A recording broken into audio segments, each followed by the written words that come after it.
12 दिसंबर 2024 को एक arrange marriage होती है, जिसमें लड़की और लड़के के जो फैमिली वाले थे वो काफ़ी खुश थे और लड़का भी इस शादी से काफ़ी ज़्यादा खुश था। बट लड़की इस शादी से बिल्कुल भी खुश नहीं थी और वो शादी के 4 दिन बाद ही लड़के का यानी कि अपने हस्बैंड का मर्डर करा देती है।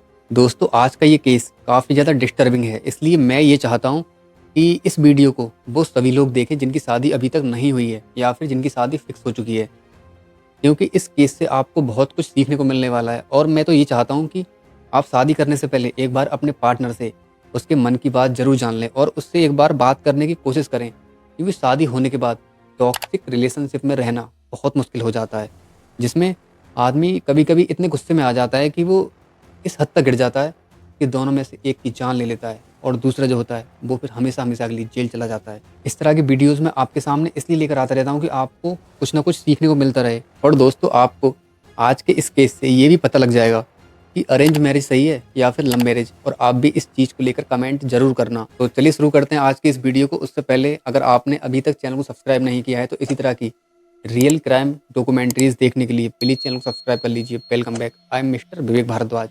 आप देख रहे हैं द डार्क साइड ऑफ कलयुग।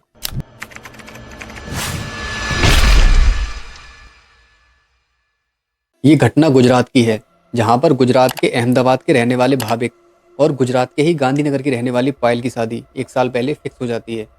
ये शादी दोनों की फैमिली की राजी से फिक्स हुई थी और दोनों की फैमिली इस शादी से काफ़ी ज़्यादा खुश थे। लड़का भी इस लड़की को लेकर, जो लड़की थी इसे लेकर काफ़ी ज़्यादा खुश था और वो भी अपनी शादी की तैयारियों में लगा हुआ था। अब इसी तरह से इनका टीका वगैरह, जो रस्म वगैरह होती है, वो सब कुछ हो जाता है और टाइम बीतता रहता है। अब उसके कुछ दिन बाद फिर शादी की डेट जो होती है वो भी फिक्स करा दी जाती है और शादी की डेट निकल कर आती है 12 दिसंबर 2024। अब इसी तरह से समय बीतता रहता है और जो लड़के की फैमिली है और जो लड़की की फैमिली वो आपस में मिलते रहते हैं। कुछ रस्में वगैरह होती हैं वो बीच-बीच में चलती रहती हैं और लड़की जो है वो लड़के से बरकरार बातें करती रहती है और लड़का भी अपनी जो शादी थी उसकी तैयारियों में लगा हुआ था और वो शादी के जो दिन था उसका इंतज़ार कर रहा था बेसब्री से।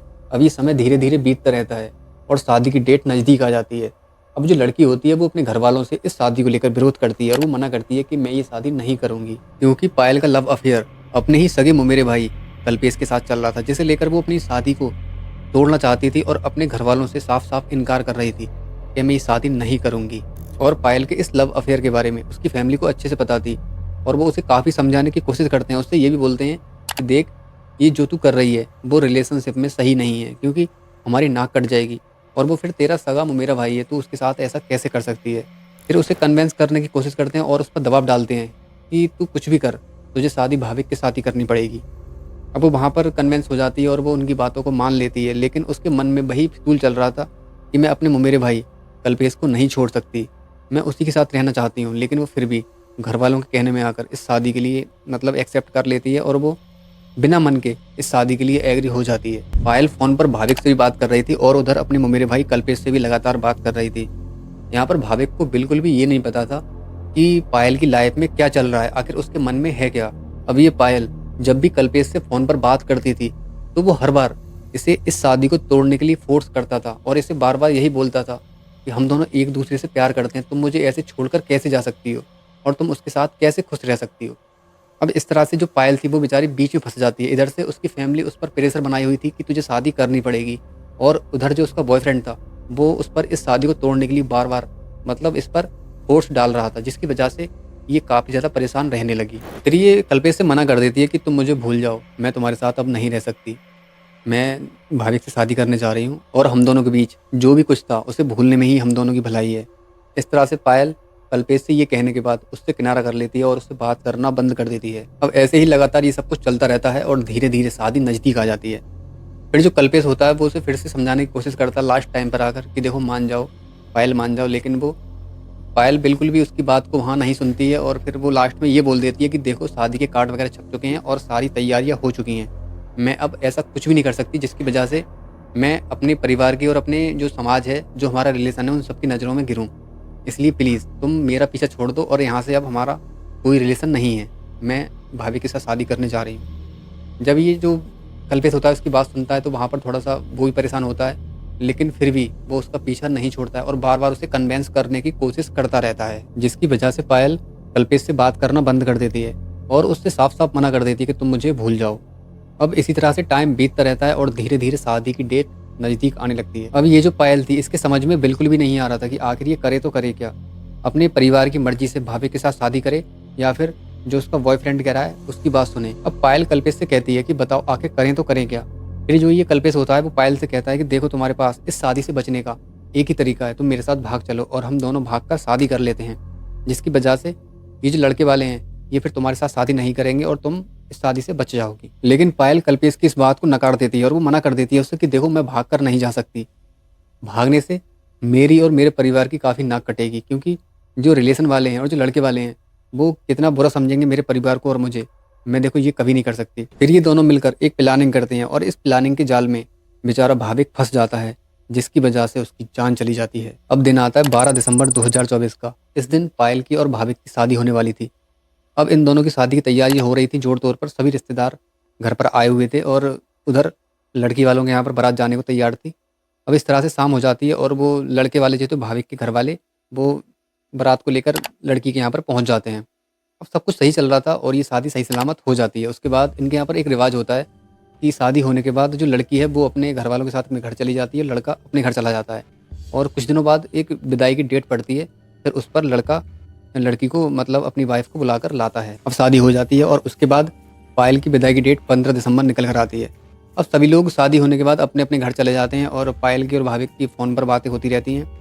अब भाविक भी अपनी जो नई पत्नी थी, नई नवेली दुल्हन, उसके साथ अच्छे से बातचीत करता रहता है और उसको बिल्कुल भी नहीं पता था कि आखिर पायल के दिमाग में चल क्या रहा है। अब इसी तरह से 2 से 3 दिन बीत जाते हैं। अब आता है 15 दिसंबर 2024 का दिन।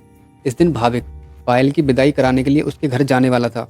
अब इधर लड़की वालों के घर पर तैयारी चल रही थी कि दामाद जी मतलब लड़की को लेने के लिए आने वाले हैं और जो लड़के वाले थे वो भी अपने घर पर तैयारियां कर रहे थे कि बहू आज घर पर आने वाली है। अब इसी तरह से दिन निकलता है और जो ये पायल होती है वो भाभिक के पास फ़ोन करती है, उससे कहती है कि बाबू तुम घर से कितने बजे निकलोगे और मुझे बता देना जब घर से निकलो तो। अब भाविक के माइंड में पायल को लेकर काफ़ी ज़्यादा पॉजिटिव थॉट्स आने लगते हैं। वो ये सोचता है कि देखो मेरी अभी शादी हुई है और अभी से मेरी बीवी ने मेरा कितना ख्याल रखना शुरू कर दिया है, कितनी केयर करती है मेरी। लेकिन भाविक को यहाँ पर बिल्कुल भी अंदाज़ा नहीं था कि आखिर पायल के सातराने दिमाग में चल क्या रहा है। इसके बाद भाविक पायल के पास कॉल करता है और उससे कहता है कि मैं घर से निकलने वाला हूँ और कुछ ही देर बाद जो बाइक भाविक को दहेज में मिली थी वो उस बाइक को घर से लेकर निकल जाता है पायल को लेने के लिए। इसके बाद जो पायल होती है वो कल्पेश के पास यानी कि अपने बॉयफ्रेंड के पास कॉल करती है और वो उससे कहती है कि देखो जो हमने सोचा था, जो हमने प्लानिंग की थी उसे अंजाम देने का वक्त आ चुका है। और पायल कल्पेश से भाविक का पीछा करने के लिए बोल देती है। फिर कल्पेश पायल से बोलता है कि तुम मुझे भाविक की लाइव लोकेशन दो, ये किधर होकर आ रहा है। फिर पायल कल्पेश की कॉल काटने के बाद तुरंत ही भाविक के पास कॉल करती है और बातों ही बातों में उससे उसकी लाइव लोकेशन ले लेती है और इस लोकेशन को तुरंत ही कल्पेश के पास फॉरवर्ड कर देती है और लगातार भाविक से बात करती रहती है। कल्पेश को लोकेशन मिलते ही वो अपने 2 कजन को लेकर इनोवा गाड़ी से भाविक का पीछा करने लगता है और लोकेशन ट्रेस करते हुए भाविक के पीछे पहुंच जाता है। इसके बाद कल्पेश पायल के पास फोन करता है और उससे कहता है कि मैं भाविक के पीछे हूँ, अब बताओ पायल करना क्या है। इसके बाद पायल कल्पेश से कहती है कि कोई ऐसी सुनसान जगह देखो जहाँ पर कोई भी ना हो और मौका देखकर भाविक को खत्म कर दो। कल्पेश पायल से बात करने के बाद तुरंत ही उसका फोन काट देता है और एक ऐसे सुनसान इलाके की तलाश में था जहाँ पर ये अपने इस कृत्य को अंजाम दे सके। फिर ये लगातार भाविक की बाइक का अपनी कार से पीछा करता रहता है और इस तरह से कुछ ही देर बाद जब भाविक एक सुनसान इलाके में यानी कि जंगल में पहुंच जाता है, फिर ये कल्पेश मौका देखकर उसकी बाइक में पीछे से कार से टक्कर मारता है। टक्कर लगते ही भाविक नीचे गिर जाता है, उसके सर में और भी बॉडी पर काफ़ी जगह चोटें आती हैं। फिर ये तुरंत ही कार से उतरते हैं। 3 लोग उतरने के बाद भाविक को वहाँ से उठाकर कार में डाल देते हैं और ये लोग तुरंत ही उस कार को वहाँ से एकदम से तेज स्पीड से निकाल कर ले जाते हैं और उसकी बाइक को वहीं छोड़ जाते हैं।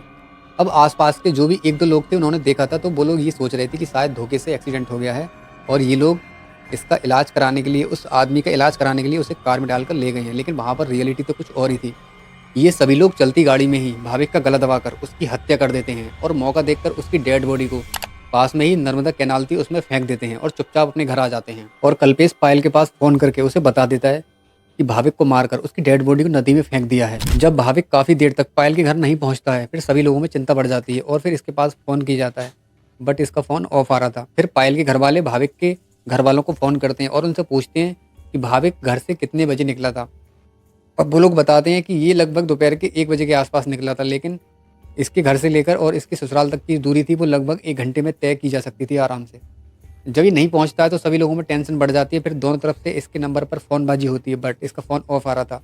फिर पायल से पूछा जाता है कि पायल, क्या तुम्हारी बात हुई थी भाविक से? तो वो पहले कहती है कि हाँ, जब वो घर से निकले थे तो उन्होंने मुझे बताया था कि मैं घर से निकल गया हूँ, उसके बाद उनकी और मेरी कोई बात नहीं हुई। इसी तरह से इंतज़ार करते-करते दोपहर से शाम हो जाती है, लेकिन भाविक फिर भी अपनी ससुराल नहीं पहुँचता है और लोगों में काफ़ी ज़्यादा चिंता बढ़ जाती है। वो बार-बार इसके नंबर पर फ़ोन लगा रहे थे कि शायद इसका फ़ोन अब ऑन हो गया हो, बट उसका फ़ोन ऑन ही नहीं होता है। अब ऐसे ही देखते-देखते जो भाविक के घरवाले थे वो तुरंत ही अपने घर से गाड़ी लेकर और इसे देखने के लिए निकल जाते हैं। जिस रूट को इसने फ़ॉलो किया था उस रूट को फ़ॉलो करते हुए वो चले जाते हैं। अब जैसे ही वो लोग रास्ते में पहुँचते हैं तो एक सुनसान जगह पर इसकी जो भाविक की बाइक थी वो वहीं पर खड़ी हुई थी। अब बाइक को देखने के बाद वो लोग देखते हैं कि बाइक थोड़ी टूटी-फूटी है, तो वो समझ गए थे कि यहाँ पर एक्सीडेंट हुआ है। इसके बाद ये सभी लोग आस-पास के एरिया में भाविक को ढूँढने की काफ़ी कोशिश करते हैं, लेकिन इन्हें भाविक कहीं पर भी नहीं मिलता है।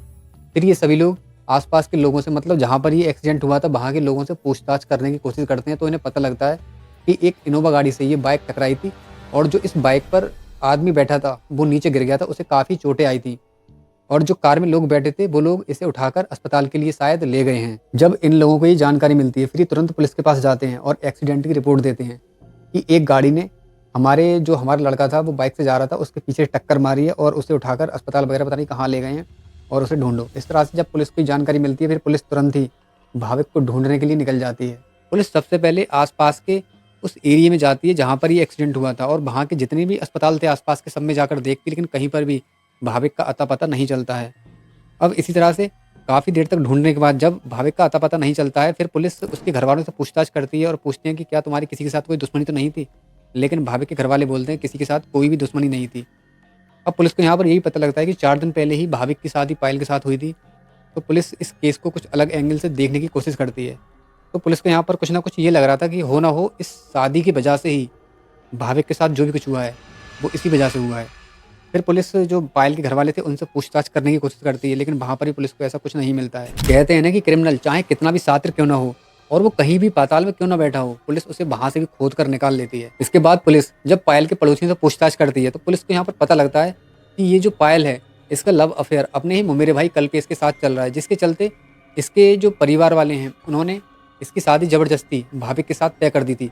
और ये जो भी कुछ हुआ है भाविक के साथ ये सब कुछ शादी के बाद ही हुआ है और ये अपने मतलब ससुराल नहीं जाना चाहती थी। हो सकता है किसी ने कुछ ना कुछ गलत किया हो भाविक के साथ। पड़ोसियों से ये जानकारी मिलने के बाद पुलिस का दिमाग चकरा गया। अब क्या पुलिस के लिए बस इतना ही इशारा काफ़ी था? इसी आधार पर पुलिस ने पायल को उसके घर से उठा लिया और पुलिस ने उसे थाने ले जाकर जब उससे पूछताछ की तो पायल अपना सारा का सारा सच उगल देती है और वो पुलिस के सामने एक-एक करके सारा का सारा सच उगल देती है। वो पुलिस को बताती है कि उसने अपने पति भाविक की हत्या अपने ही बॉयफ्रेंड यानी कि अपने सगे मुमेरे भाई कल्पेश से कराकर उसकी डेड बॉडी को नदी में फेंक दिया है। जब पुलिस को ये बात पता लगती है तो पुलिस भी एक बार को ये सोचने पर मजबूर हो जाती है कि आखिर वो लड़की ये सब कुछ कैसे कर सकती है जिसकी शादी अभी 4 दिन पहले ही हुई थी। पायल ने बस अपने प्यार के लिए और अपनी खुशी के लिए उस बेचारे मासूम की जान ले ली। इसके बाद पुलिस उसे तुरंत ही उसके बॉयफ्रेंड को और जो 2 लड़के और उसके साथ थे और पायल को इन सभी को जेल में डाल देती है। तो गाइस आज की कहानी में इतना ही। इस कहानी से, इस केस से आपको क्या सीखने को मिला प्लीज़ कमेंट बॉक्स में ज़रूर बताना।